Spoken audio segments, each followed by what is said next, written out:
বন্ধুরা, আমি একটা ভিডিও দেখাচ্ছি। এই ভিডিওটা আপনারা ভালো করে দেখবেন যে খেলার জিতার পর একজন আমাদের চাচা উনি কিভাবে ডান্স করেছেন আপনারা দেখতে পারবেন। কারণ আমি দেখাচ্ছি, আপনারা প্লিজ দেখো, ভিডিওটা স্কিপ করবেন না। একজন চাচা এত ডান্স করেছেন, এটা বলার মতো নেই। প্লিজ আপনারা দেখতে থাকো আর ভিডিওটা একটু লাইক শেয়ার কমেন্ট করো।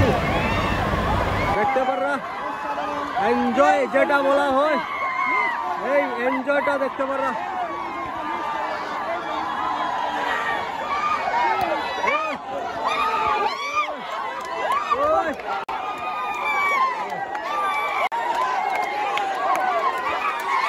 এনজয় এনজয় কাকে বলে?